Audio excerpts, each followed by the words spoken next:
Bonjour à tous les béliers, bienvenue sur votre horoscope du mois de janvier.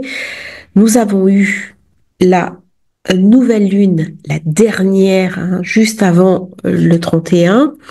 Elle s'est déroulée dans le Capricorne. Pour vous, c'est votre zone 10. Autant dire que ça a mis l'accent sur votre travail, votre carrière. Alors, je ne sais pas si vous avez pris quelques jours de congé, mais vous allez avoir beaucoup de mal à lâcher sur votre travail, qui va être une thématique importante pour le mois de janvier, d'autant que Mercure va rentrer le 9 janvier dans le Capricorne, mettant encore une fois l'accent sur travail, réussite, problème de travail, trouver un emploi, rémunération. Si vous êtes à votre compte, il y a des choses de bloquées. On a Mercure qui est rétro, toujours dans le signe du Lion, c'est en zone 5, des problèmes avec les enfants, des problèmes avec les partenaires. Une fois que Mars va revenir dans le Cancer aux alentours du 7 janvier, ça met l'accent aussi sur le groupe, sur l'entreprise, sur la famille, sur la maison, sur le cercle. Donc si vous êtes leader, si vous êtes à votre compte, voyez un petit peu les blocages qui peuvent se passer, les choses n'avancent pas exactement comme vous voudriez que ça se passe. Donc ça peut ramener de l'insatisfaction, ça peut ramener un sentiment d'inabouti, d'inachevé. Et c'est vrai que durant toute cette période, jusqu'au 20 janvier, date où le soleil va passer en Verseau, eh bien la question du travail, de votre salaire va être une question totalement clé pour ce mois de janvier. Important, un petit peu, c'est le moment de prendre des bonnes décisions, c'est le moment de prendre des orientations un petit peu différentes, avec Pluton qui est en zone 11, qui met une nouvelle dynamique, et surtout, un événement très important, c'est que le nœud nord rentre en Poisson le 12. Ça veut dire qu'à ce moment-là, vous allez pouvoir commencer à souffler. Euh, Vous aviez dans votre signe Chiron, qui est la blessure, les blessures anciennes. Comment je peux me ressourcer, comment je peux me réinventer. Mais en plus, le nœud nord, on voit bien comment la conjonction nœud nord-Chiron a été difficile à titre collectif, donc à titre individuel forcément. Une fois que le nœud nord passe en Poisson, eh bien là, il y a un trou d'air, il y a un souffle d'air.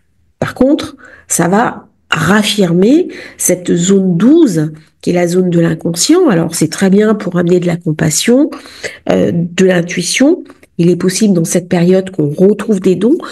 C'est une très bonne période aussi pour travailler sur soi, faire de la sophrologie, ce genre de thématique.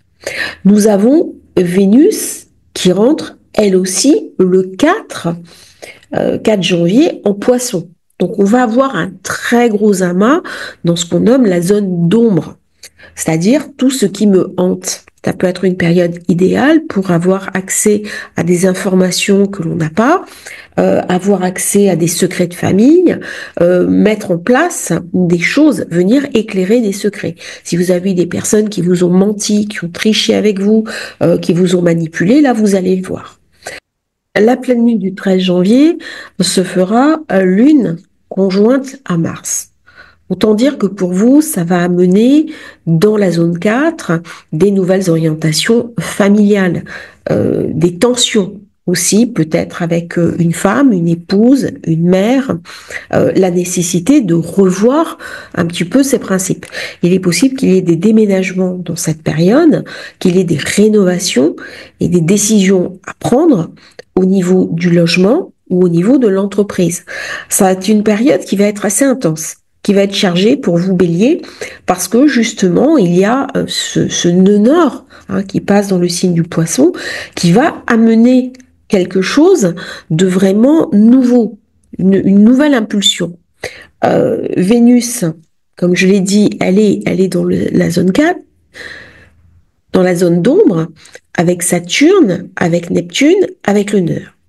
Autant dire qu'on peut être dans cette période un petit peu le jouet de son inconscient. Il faudra faire très attention au retour du refoulé, à l'auto-sabotage, à l'autocritique, une période où on va avoir du mal à se faire confiance. Ça peut être une période très intéressante parce que le Soleil avec Mercure est en zone 10, Donc là, je suis invitée à aller vers une élévation. On voit que ce sont des configurations très intéressantes, mais il y a toujours chez vous, Bélier, une certaine fragilité. Et donc, vous avez deux chemins qui se séparent un petit peu, comme cette carte, où soit je prends confiance en moi et je vais éclairer mes ombres intérieures, peut être un travail de psychanalyse, un travail thérapeutique, soit je risque d'être le jouet un petit peu de mes mécanismes qui peuvent prendre une allure d'autodestruction. C'est une période très intéressante, par exemple, si on a des addictions, pour y mettre un terme, pour aller chercher aussi la foi qui nous anime, que ce soit la compassion, que ce soit la bienveillance, que ce soit l'inspiration, si on est musicien, si on est artiste, très très belle période de dynamisme.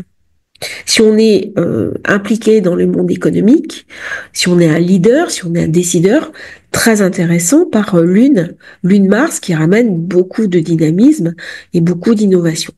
Donc ça va être une période pas forcément facile, mais vraiment une période challengeante, intense.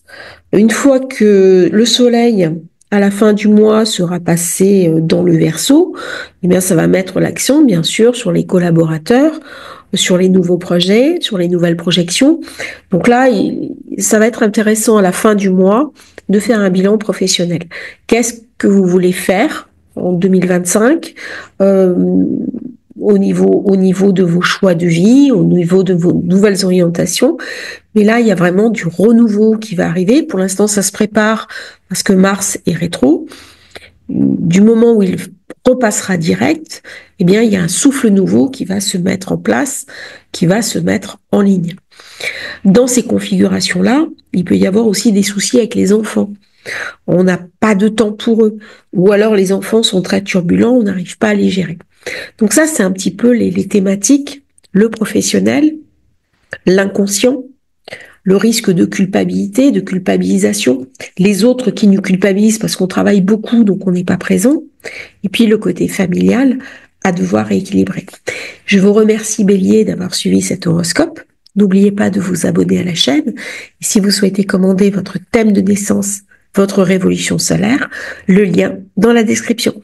À bientôt pour un nouveau partage sur Astrologie Facile.